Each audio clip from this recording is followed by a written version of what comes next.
దేశ రాజకీయాలలో తమిళనాడు రాజకీయాలు భిన్నంగా కనబడతా ఉంటాయి. ప్రతిసారి కూడా కొత్త ఒడిదుడుకులకి నాంది పలుకుతూ ఉంటాయి.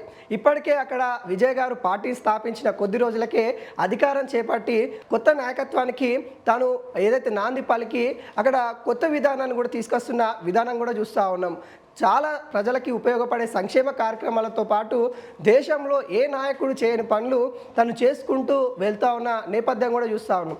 అయితే తమిళనాడు రాజకీయాల గురించి మనం ఇప్పుడు ఎందుకు మాట్లాడుకుంటున్నామంటే మరో పార్టీ కూడా తమిళనాడులో రాబోతుందనే వార్తలు అయితే చెక్కలు కొడుతూ ఉన్నాయి. ముఖ్యంగా బీజేపీలో ఉన్న కీలక నేత అన్నమలై బీజేపీ కోసం అనేక విధాలుగా అనేక త్యాగాలు చేసి పార్టీలోకి రావడం జరిగింది.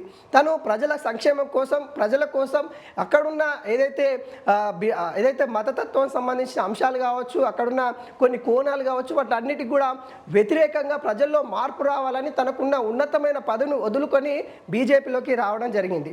అయితే బీజేపీ మాత్రం తనని పట్టించుకోలేదు. తన నాయకత్వాన్ని కూడా పక్కన పెట్టి ఏదైతే కొన్ని పొత్తుల కోసం ముందుకెళ్తూ తన నాయకత్వాన్ని తనకి ఎమ్మెల్యే సీటు కూడా ఇవ్వకుండా వాళ్ళ యొక్క పనులు కొనసాగించిన నేపథ్యం చూస్తాం. అయితే ఈ తర్వాత అన్నమలైని దూరం పెట్టడంతో అక్కడ బీజేపీ పార్టీ బొక్కబోర్ల పడింది. ఆ విషయాలు కూడా మనం అన్ని కూడా చూస్తూనే ఉన్నాం. అయితే ఈ నేపథ్యంలో అన్నమలై ఒక నిర్ణయానికి వచ్చినట్టు కూడా తెలుస్తూ ఉంది. తను పార్టీకి రాజీనామా చేసి కొత్త పార్టీ పెట్టే ఆలోచన ఉందంటూ ఇప్పుడు ఊహాగానాలు అయితే వినిపిస్తూ ఉన్నాయి. తన రాజీనామా కూడా ఇటు బీజేపీ అధినేతలకు కూడా 5 పేజీలతో తన రాజీనామా ఇవ్వడం జరిగింది. తను రాజీనామా చేస్తున్నట్టుగా అక్కడున్న ఏవైతే సిద్ధాంతాలు కావచ్చు, అక్కడున్న ఏదైతే సౌత్ ఇండియన్ సంబంధించిన అంటే లెఫ్ట్ భావాలు కావచ్చు, వాటన్నిటితో బీజేపీ వ్యతిరేకంగా ఉంటుంది కాబట్టి మరి బీజేపీతో నేను కొనసాగడం కష్టమని కూడా చెప్తా ఉన్నారు. అయితే తన ఏదైతే రాజీనామాపై ఇటు అధిష్టానం కూడా ఎటువంటి నిర్ణయం అయితే తీసుకోలేదు. ఆయనకు ఒక కీలక పదవి ఇస్తాము, తను అదే పార్టీలో కొనసాగాలని కూడా విన్నపం చేస్తూ ఉంది. ప్రధానంగా తనని రాజ్యసభ సీట్ ఇచ్చి ఇటు పెద్దల సభకు పంపిస్తాము, అక్కడ మీ రాష్ట్రం గురించి అన్నీ చర్చించవచ్చు, అంతే అవకాశం మీకు కలిగిస్తామని కూడా ఇప్పుడు అన్నమలైకైతే కీలక బంపర్ ఆఫర్ ఇస్తున్న నేపథ్యం కనబడుతుంది. కానీ అన్నమలై మాత్రం ఆ ఆఫర్ తిరస్కరించినట్టు కూడా కనబడతా ఉంది.